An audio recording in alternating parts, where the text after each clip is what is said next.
கோவையில் இருந்து சென்னை வழியாக டெல்லி செல்லும் விமான சேவையை ஏர் இந்தியா நிறுவனம் துவக்கியுள்ளது. ஏர் இந்தியாவின் மண்டல இயக்குநர் அருள்மணி இதனை துவக்கி வைத்தார். கோவையில் இருந்து பல்வேறு நாடுகளுக்கும் இந்த சேவையை விரிவுபடுத்த உள்ளதாகவும் அவர் குறிப்பிட்டார். முதல் நாள் விமானத்தில் பயணித்தவர்களுக்கு இனிப்பு மற்றும் வாழ்த்து அட்டைகள் வழங்கப்பட்டன. உதகை தொட்டபெட்டா சிகரம் மற்றும் தேயிலை பூங்கா போன்ற முக்கிய சுற்றுலா தலங்களில் காட்டெருமைகளை புகைப்படம் எடுக்க சுற்றுலா பயணிகளுக்கு தடை விதிக்கப்பட்டுள்ளது.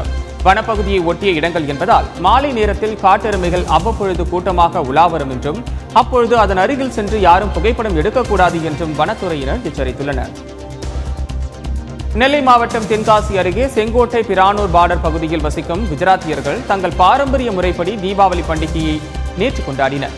வண்ண விளக்குகளால் வீடுகளை அலங்கரித்து புத்தாடை உடுத்தி உறவினர்களுக்கு இனிப்புகளை வழங்கி மகிழ்ந்தனர். மேலும் குஜராத்தை சேர்ந்த வியாபாரிகள் அம்மாநில புத்தாண்டு பிறந்ததை அடுத்து கடைகளில் புது கணக்குகளை தொடங்கினர்.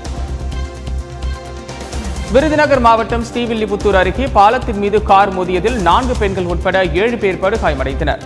வத்திராயிருப்பு பகுதியை சேர்ந்த 10 பேர் டாடா சுமோவில் கோவிலுக்கு சென்று ஊர் திரும்பியுள்ளனர். கீழ்கோட்டையூர் அருகே கார் வந்தபொழுது நிலை தடுமாறி அங்கிருந்த பாலத்தில் பலமாக மோதியது.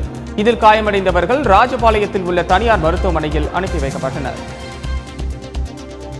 பொது சிவில் சட்டத்திற்கு எதிராக இஸ்லாமிய அமைப்புகள் சார்பில் வரும் 7ஆம் தேதி மதுரையில் ஆர்ப்பாட்டம் நடைபெறும் என்று தமிழ்நாடு வக்ஃபு வாரிய உறுப்பினர் சிக்கந்தர் தெரிவித்துள்ளார்.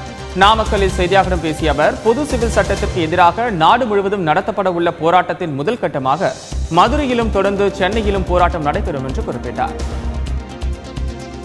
கன்னியாகுமரி மாவட்டத்தில் நேற்று மாலை 3 மணி முதல் இடி மின்னலுடன் வடகிழக்கு பருவமழை துவங்கியுள்ளது. நீர்பிடிப்பு பகுதிகளான பேச்சுப்பாறை, பெருஞ்சாணி மற்றும் மலையோர கிராமங்களில் மழை இடைவிடாமல் பெய்ய துவங்கியிருக்கிறது.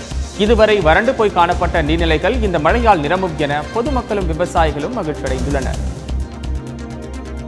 தேனி மாவட்டம் பெரியகுளம் சுற்றுவட்டார பகுதிகளில் கடந்த சில மாதங்களாக மழையின்மையால் பொதுமக்களும் விவசாயிகளும் பெரும் அவதியடைந்து வந்தனர். இந்நிலையில் நேற்று மாலை லேசான சாரல் மழை பெய்ய துவங்கி இரவில் கனமழை மாறியது. வடகிழக்கு பருவமழையின் வரவுக்கு இப்பகுதி மக்கள் மகிழ்ச்சி தெரிவித்துள்ளனர். சேலம், எடப்பாடி, கொங்கனாபுரத்தில் சேலம், நாமக்கல், ஈரோடு ஆகிய 3 மாவட்ட அளவிலான ஆணழகன் போட்டி நடைபெற்றது. இதில் உலக சாதனையாளர் இளம்பிள்ளை நடராஜ் கலந்து கொண்டு சாகசங்களை நிகழ்த்தி காட்டினார். நகங்கள், பல் மற்றும் காது மடல்களால் எடை தூக்கி அவர் செய்த சாகசங்கள் காண்போரை வியப்பில் ஆழ்த்தின.